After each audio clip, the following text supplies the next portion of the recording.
When a boy vanishes into an eerie forest, a detective's search uncovers a chilling mystery.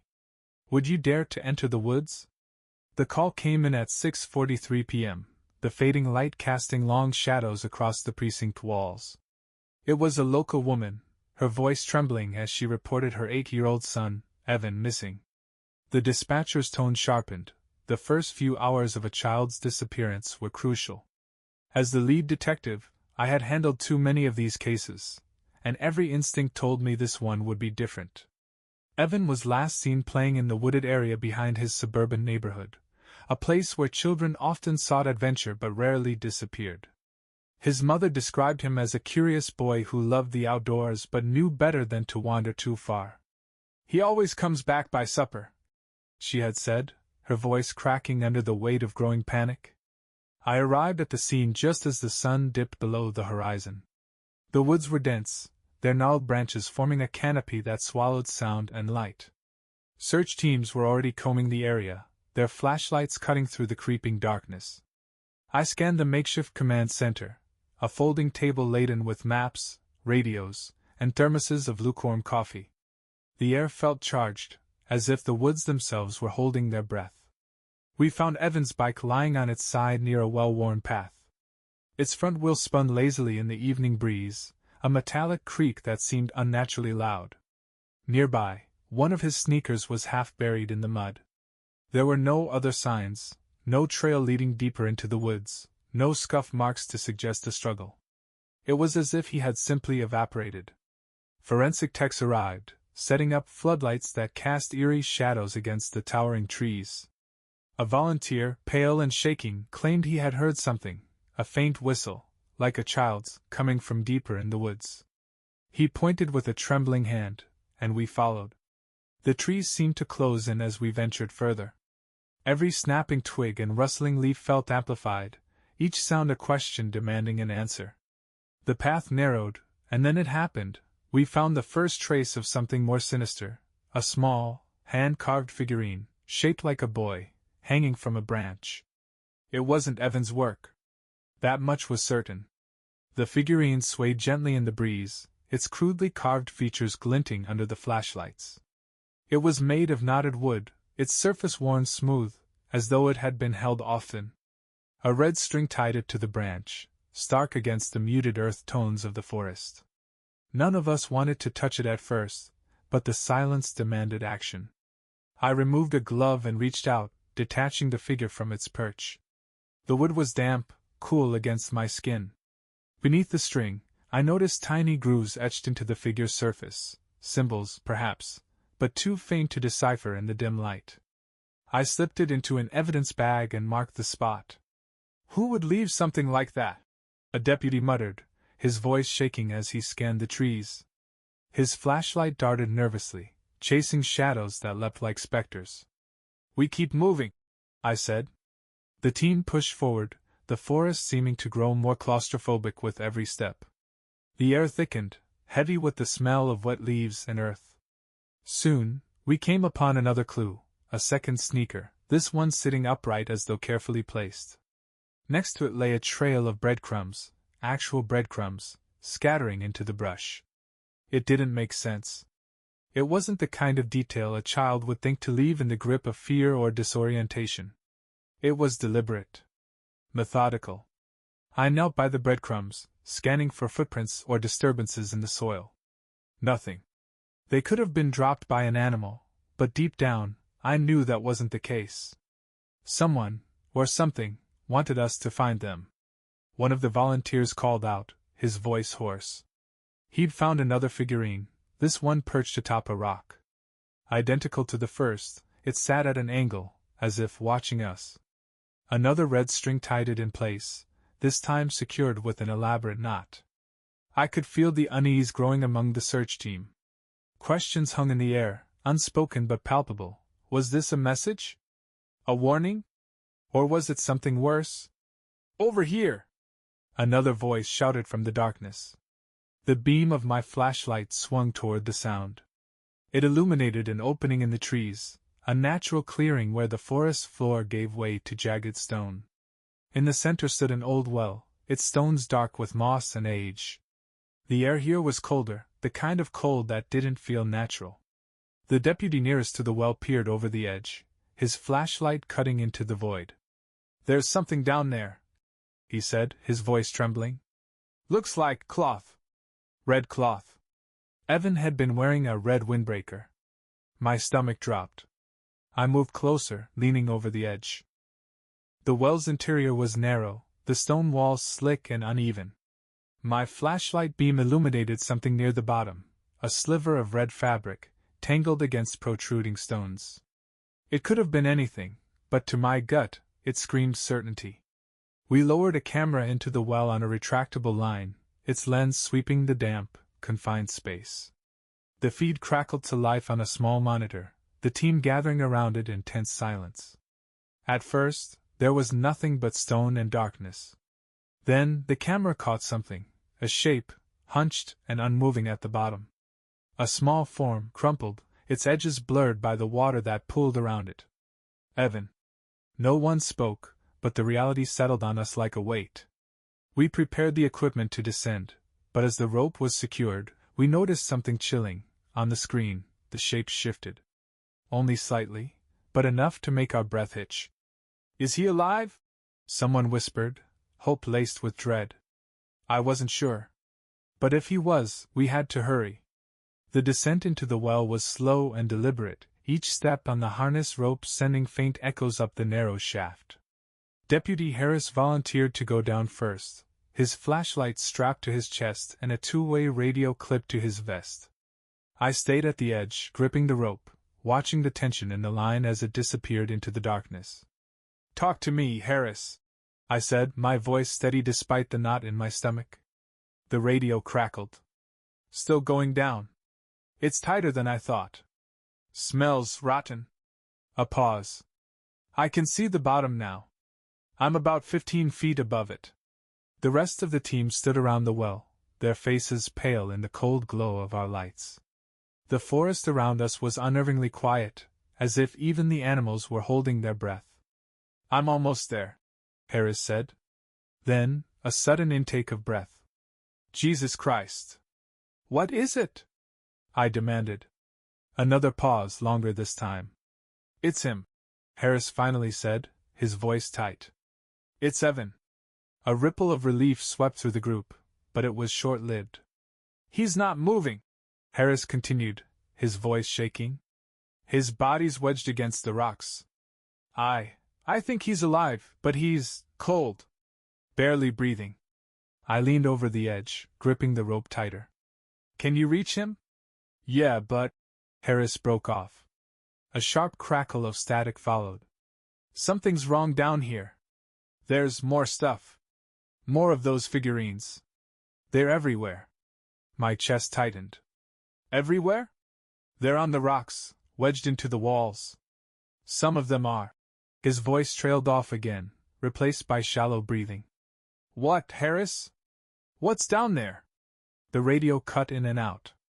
"Faces on them," he finally said. "They've got faces. Carved into the wood. And they're all looking down at him." The team exchanged nervous glances. I felt a chill creep down my spine, as if the forest itself was leaning closer to listen. "Focus on Evan," I said firmly. "Get him secured and signal when he's ready to come up." There was a long silence. Then Harris spoke again, his voice lower now. "Detective, there's something else. The carvings, some of them look like—" Before he could finish, a sound erupted from the radio. A high-pitched shriek, piercing and raw, echoing up from the well. It wasn't human, but it wasn't entirely animal either. It was something in between, something unnatural. Harris's breathing turned panicked. "Something moved!" he shouted. "There's something down here with us. It's not Evan." The radio cut out. I didn't hesitate. "Pull him up!" I barked at the crew, grabbing the rope myself and hauling as fast as I could. The team joined in, muscles straining against the dead weight. The rope jerked suddenly, as if something below was fighting us, and then it began to slide free, faster than we could control. "No, no, no!" I yelled, but it was too late. The rope went slack. Silence descended, heavy and deafening. I leaned over the edge, shining my flashlight down the shaft. The beam found nothing but emptiness. Harris was gone. So was Evan. The team stared at me, their faces pale and confused. One of them whispered, "What do we do now?" I didn't have an answer. My flashlight swept the surrounding forest, as if searching for something, anything, to explain what had just happened. And then, from somewhere deep within the woods, that same inhuman shriek tore through the night. The sound, the piercing, inhuman shriek, echoed through the woods like a warning. Every instinct screamed at me to leave, but the faces staring back at me, pale and wide-eyed, demanded action. Harris was one of ours, and Evan was a child. I wasn't about to abandon them, no matter how much dread clawed at my chest. "Fan out," I ordered, my voice harder than I felt. "Keep your flashlights on and stay within sight of each other. We find them. No one else goes missing tonight." The team hesitated, their eyes darting between the well and the dark wall of trees beyond it. One by one they nodded. The fear was palpable, but it was nothing compared to the guilt we'd carry if we left that boy, and Harris, down there. The search began again, this time with more caution. The forest seemed alive now, every rustle of leaves and crack of twigs feeling purposeful. My flashlight swept the ground, catching glimpses of moss-covered rocks and gnarled roots, but no signs of Harris or Evan. Then I found it, another figurine. This one was unlike the others. It wasn't tied to a branch or perched on a rock. It was lying flat in the mud, its carved face smeared with dirt. But what struck me was its size. It was larger than the others, almost as long as my forearm. The carving was crude but unmistakable. It was Harris, down to the square set of his jaw and the badge etched onto his chest. I crouched to pick it up, but the moment my fingers brushed the wood, a faint sound reached my ears. A whisper, low and indistinct, as if the forest itself was speaking. I froze, my breath fogging in the cold air. The whisper grew louder, clearer, until it formed a single word. "Run!" I jerked back, dropping the figurine. My flashlight wavered, casting wild beams across the underbrush. "Over here!" I called, my voice tighter than I intended. The others rushed to me, their lights converging on the figurine. They stared at it in silence, the reality of its features sinking in. "That's Harris," one of them whispered. Before I could respond, a noise erupted behind us, a snapping of branches, heavy and deliberate. We swung our flashlights toward the sound, catching only fleeting glimpses of movement. A shape, tall and angular, darted between the trees. "Who's there?" one of the deputies shouted, his voice trembling. No answer. Just the sound of footsteps, retreating deeper into the woods. Without thinking, I gave chase. My boots pounded against the forest floor, the beam of my flashlight bouncing wildly. The others called after me, but I didn't stop. Whoever, or whatever, that was, they had answers. The trees blurred around me as I ran, the cold air burning in my lungs. I glimpsed the figure ahead, a silhouette, impossibly thin and jagged, moving with unnatural speed. I pushed harder, my heart pounding in my ears. Then, just as suddenly as it had appeared, the figure vanished. I stumbled to a halt, my flashlight sweeping the area. I was alone now, the others far behind. A sound rose from the shadows, low and guttural, like breathing. My flashlight caught a flash of red. Not fabric, but something painted, a streak across the bark of a tree. Beneath it, words had been scratched into the wood. "Leave them!" The breath behind me grew louder. I turned, the flashlight trembling in my hand, but there was nothing there. Not yet. I stood frozen, flashlight in hand, staring at the carved words on the tree. The sound of breathing persisted, just beyond the reach of my light. Each exhale was low and deliberate, as if whatever was out there wanted me to know it was close. My instincts screamed to retreat, but something else held me in place, a compulsion to understand. The others were still behind me, their distant shouts muffled by the dense forest. I turned, trying to locate them, when a sharp snap of a branch echoed to my left. My flashlight swung in that direction, catching a fleeting glimpse of something pale against the dark backdrop of trees. A hand? I pushed forward, following the movement. The air seemed to thicken, pressing against me as I advanced. Every step felt heavier than the last, as if the forest itself were resisting me. Then I saw it, a clearing. It was small and perfectly circular, the trees around it bending inward as though drawn to its center. The ground was barren, stripped of leaves and life, and in the middle stood something that stopped me cold. A figure, carved from wood, larger than any of the others. It stood upright, its base rooted deep into the earth. Its face was featureless except for two empty eye sockets that seemed to watch me. Its arms were extended, and in one hand it held a smaller figurine. Evan. I approached cautiously, every muscle in my body tensed. The smaller figurine was unmistakable, Evan's likeness, down to the red windbreaker. The carving was intricate, too detailed for something made by hand in haste. It seemed impossibly lifelike, as though the wood itself had grown into this shape.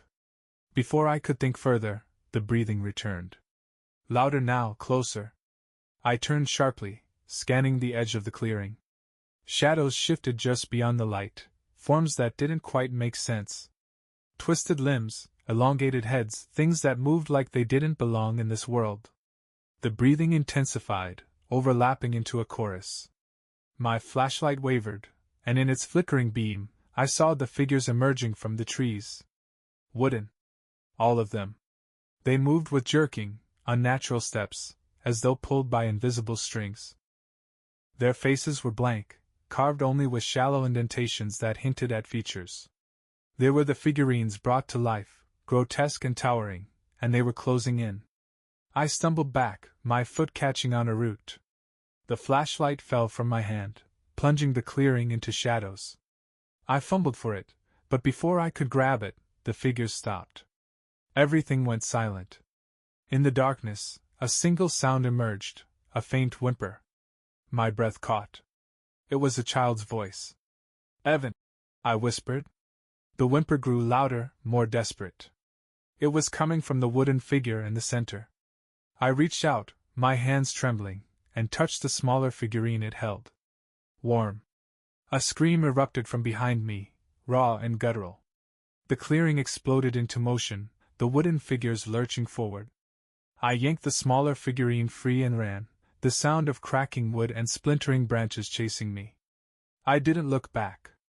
I tore through the forest, the figurine clutched tightly in my hand. The sounds of pursuit were deafening, branches snapping, heavy thuds against the earth, and that terrible chorus of creaking wood. My flashlight swung wildly in my free hand, its beams slicing through the darkness but offering little comfort. The carved figurine felt heavier now, almost pulsing in my grip. The faint warmth I had noticed earlier grew stronger, spreading up my arm like a fever. Behind me, the wooden figures kept pace, their movements unnatural yet purposeful. I didn't dare look back, but I could feel them closing in, their presence pressing against my spine. My boot caught on a root, and I hit the ground hard. The flashlight rolled away, its beam casting erratic shadows across the trees. I scrambled to my knees, but before I could rise the sound stopped. Silence. I turned, chest heaving, and saw nothing. No wooden figures, no shifting shadows, just the stillness of the forest. The only sound was my ragged breathing, loud and intrusive in the eerie quiet. I gripped the figurine tighter, bringing it up to inspect it under the weak light of the discarded flashlight. Its features had changed. The wood, once smooth and lifeless, now had cracks that pulsed faintly, as though something within it was struggling to escape. "Help me!" a voice whispered. I froze. It wasn't coming from the forest, it was coming from the figurine. "Evan?" I whispered, my voice trembling. The wood seemed to shift under my touch, its surface rippling like flesh. The cracks widened, revealing faint glimmers of something deep within, a flicker of red, like the color of his windbreaker. "Help me!" the voice repeated, more insistent this time. I staggered to my feet, clutching the figurine as though it might vanish if I let go. The forest felt alive around me, its shadows stretching and curling like smoke. I had no plan, no idea where to go, but my feet carried me forward. The air grew colder as I moved, each breath forming clouds in front of me. The forest thinned, and soon I emerged onto a narrow dirt path. Ahead, the glow of our floodlights cut through the darkness like a lifeline.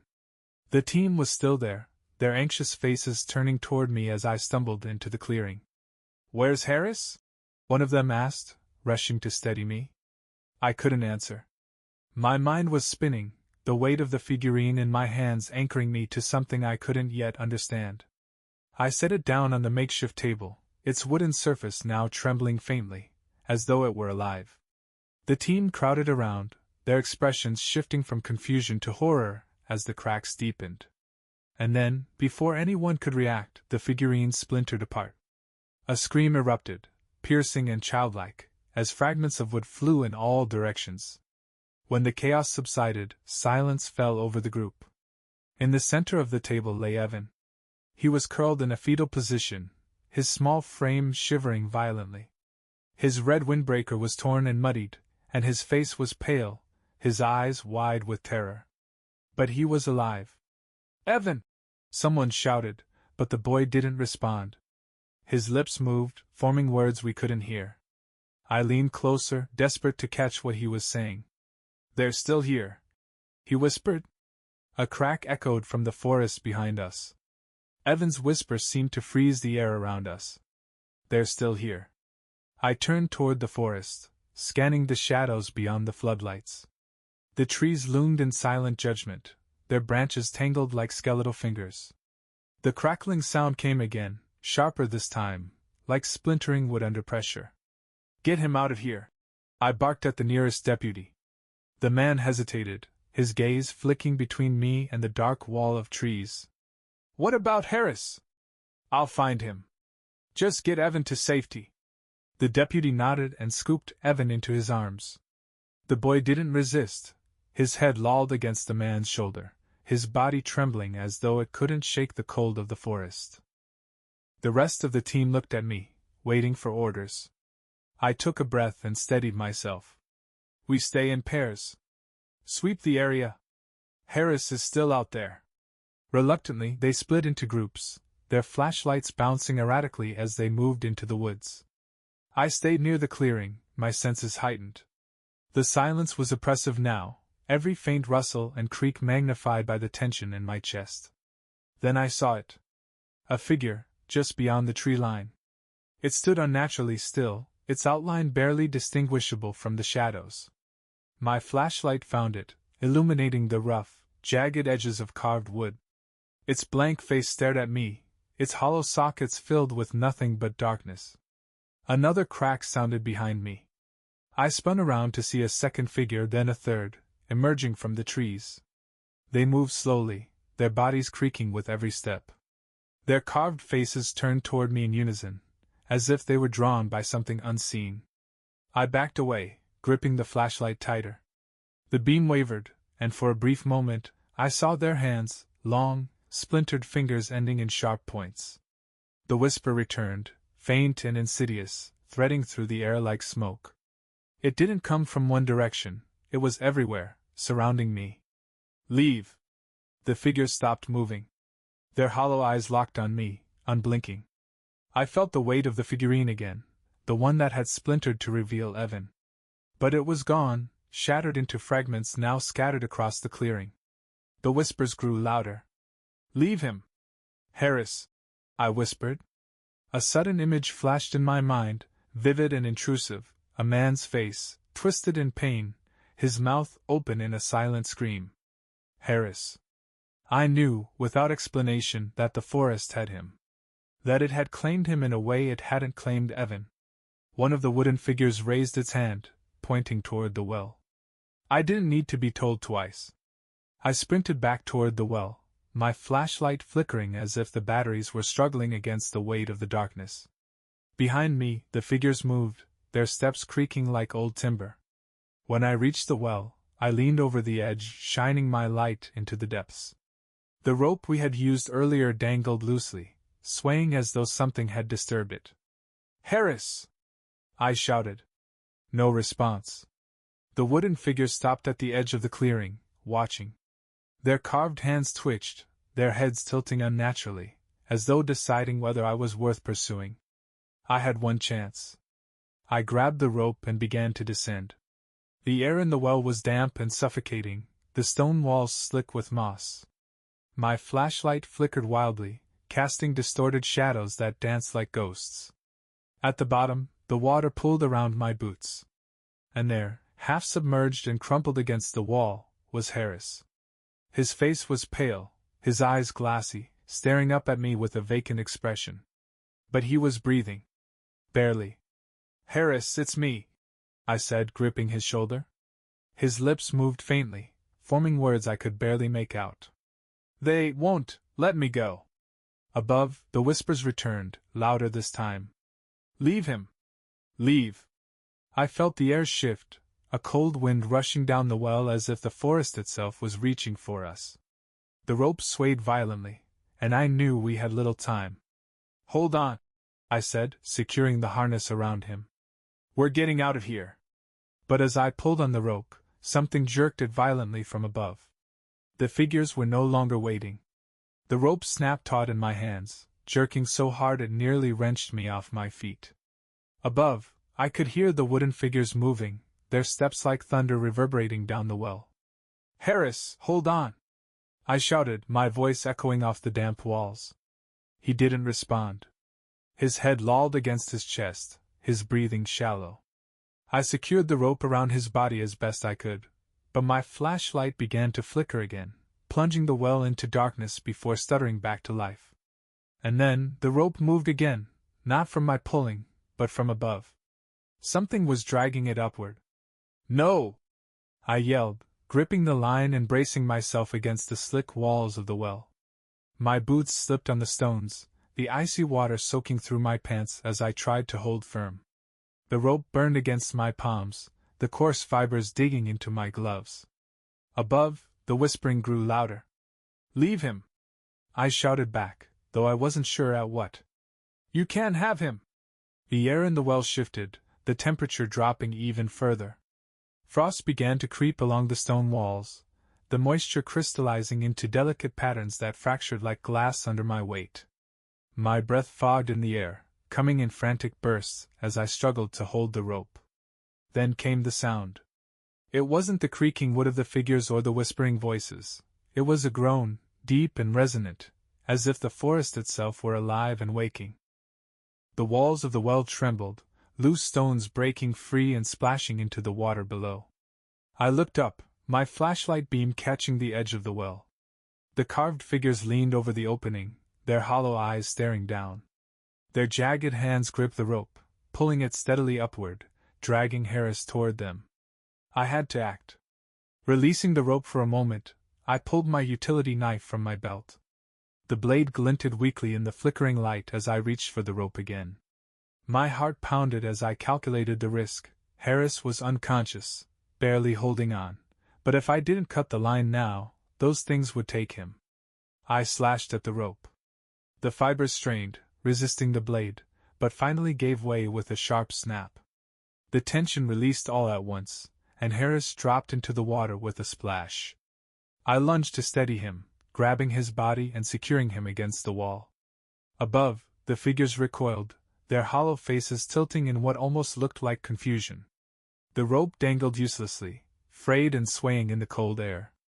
The whispers returned, angrier now, echoing with a strange, layered resonance. "You will not leave!" The figures began climbing. Their movements were jerky but fast, their splintered limbs digging into the stone walls like claws. I slung Harris over my shoulder, my legs trembling under his weight. My flashlight, now barely more than a dull glow, illuminated the narrow shaft as I scanned for an exit, any escape from the closing figures. And then I saw it. A crevice in the wall, half hidden by moss and shadow. It was small, barely wide enough for a person, but it was something. With a desperate grunt, I heaved Harris into the opening, his limp body scraping against the stones. I followed, squeezing into the space just as the first figure reached the bottom of the well. Its hollow eyes locked onto me, and for a moment, it simply stared. Then, its hand shot forward, jagged fingers clawing at the crevice. I pulled Harris deeper into the tunnel, the cold air biting at my skin. The whispers were deafening now, filling the narrow space with their malevolent chorus. The tunnel sloped upward, twisting and narrowing until it felt like it would swallow us whole. My knees scraped against the rough stone, and Harris's dead weight dragged me down, but I kept moving. The figure's clawing sounds grew fainter, but the whispers remained, taunting me with every step. Finally, a faint light appeared ahead. With one last push, I emerged into the open air, collapsing onto the forest floor. Harris sprawled beside me, his chest rising and falling weakly. The clearing was silent now, the oppressive whispers gone. I looked back at the tunnel's entrance, half expecting the figures to emerge, but nothing came. For now we were safe. But the forest still loomed around us, its ancient trees casting shadows that seemed to watch. Harris's lips moved faintly, his voice a broken whisper. I leaned closer, straining to hear him over the pounding of my own heart. His words came slowly, disjointed, as though they were being dragged from some dark, unreachable place. "They never leave," he rasped. His eyes fluttered open, glassy and unfocused. I shook him gently. "Harris, stay with me." Who never leaves?" But his head lolled to the side, his body limp against the damp forest floor. I tried the radio again. "This is Detective Walker. I need immediate backup." "Repeat, immediate backup." More static. A chill crept over me, and I realized the air had grown unnaturally cold. My breath fogged in front of me, and the trees around the clearing seemed to lean closer, their branches arching inward like skeletal hands. A sound broke the silence, a faint creak, like the groan of wood under pressure. It came from behind me. Slowly, I turned my flashlight toward the source. At the edge of the clearing stood a figure, its body jagged and uneven, carved from wood. Its hollow eyes fixed on me, unblinking. I staggered to my feet, dragging Harris's body with me. The flashlight shook in my hand, its beam dancing across the figure's grotesque form. It didn't move, but something about it felt alive, as though it were merely waiting. Then I saw another. And another. They emerged from the shadows, one by one, their forms blending seamlessly with the forest. Each was unique, some tall and thin, others hunched and misshapen, but they all had the same hollow eyes, empty and yet filled with a quiet malice.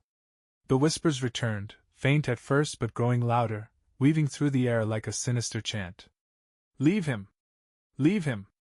I gritted my teeth, the words slicing through me like a blade. "You can't have him!" I muttered, my voice shaking. The figures stepped closer, their wooden limbs creaking. I hoisted Harris onto my shoulder, ignoring the strain in my muscles. My flashlight flickered, the beam faltering as though the darkness itself was fighting to extinguish it. And then, from somewhere deeper in the woods, I heard a voice. "Walker! Over here!" Relief flooded through me. I turned to see one of my deputies, his flashlight cutting through the gloom. He sprinted toward me, his face pale but determined. "They're coming," I said, nodding toward the encroaching figures. "I see them," he replied, his voice tight. "We need to move. Now." Together, we carried Harris out of the clearing, the figures following at a deliberate, unhurried pace. The whispers grew louder, wrapping around us like a suffocating fog. "Leave him! Leave him!" We reached the main path, the glow of the searchlights faint but visible in the distance. The figures halted at the edge of the trees, their hollow eyes watching us. The whispers stopped. The air shifted, the oppressive weight lifting slightly as we stumbled into the light of the command center. Medics rushed to us, taking Harris from my arms and laying him on a stretcher. He was alive, but just barely. I turned back toward the forest. The figures were gone, but the unease lingered, a shadow that wouldn't lift. One of the deputies approached, his face grim. "What the hell happened out there?" I didn't answer. Instead, I looked down at my hands. They were trembling, splinters embedded in my palms where I had gripped the wooden figurine. "It's not over," I said softly, more to myself than to him. Because I knew, deep down, that the forest wasn't done with us. The morning came sluggishly, its weak light struggling to penetrate the dense canopy of the forest. The command center was a flurry of activity, medics attending to Harris, deputies relaying updates, and volunteers packing up their gear. Evan was safe, bundled in a blanket and sitting near his mother, but his hollow stare spoke of the unspeakable horrors he had endured. Harris was alive, but he hadn't regained consciousness. The medics were cautious, exchanging uneasy glances as they worked, their hushed conversations betraying their doubts. His body was battered, his skin pale and cold as if the forest had drained something vital from him. I stood apart from the commotion, staring at the treeling. The figures were gone, but I felt their presence like a weight on my chest. The forest didn't need to speak anymore. I could feel its warning in the stillness, in the way the wind refused to move the branches. One of the deputies approached, his face pale. "The search crews are packing up," he said. "No sign of anyone else." "Anyone else?" I asked, my voice sharper than I intended. "Harris was the only one we pulled out." I stared at him, uncomprehending. "What about the others? The volunteers who went into the woods? The second team?" He shook his head, his gaze dropping. "They're still missing." A knot formed in my stomach. It wasn't just Harris or Evan. The forest had taken more, and it wasn't giving them back. The deputy hesitated before continuing. "We also found something else." I followed him to the edge of the clearing, where a tarp covered a long shape on the ground. He knelt and peeled it back, revealing what lay beneath. Figurines. Dozens of them. Each one was intricately carved, more detailed than the ones we had seen before. And each bore the unmistakable likeness of a person, a volunteer, a deputy, a medic. Their features were frozen in expressions of fear, their bodies twisted as if captured in their final moments. I stepped back, the blood draining from my face. "This was on the edge of the clearing," the deputy said, his voice barely above a whisper. "It's like they were left for us." "Left as a warning," I murmured. The weight of the realization pressed down on me like a stone. The forest wasn't just a place, it was alive, ancient and malevolent, with rules we couldn't comprehend. It had taken what it wanted, and now it was telling us to leave. I turned back to the team. "Pack it up," I said. "We're done here." "But the missing. They're gone," I snapped, my voice trembling with suppressed rage and fear. "We're not going to lose anyone else." Reluctantly, the team obeyed, gathering their equipment and preparing to leave. As we loaded Harris into the ambulance, Evan's mother approached me. "Thank you," she said, her voice thick with emotion. "You saved my boy." I wanted to believe her, but I couldn't shake the feeling that it wasn't me who had saved Evan. The forest had let him go, for reasons I didn't understand. As the convoy pulled away, I glanced back one last time.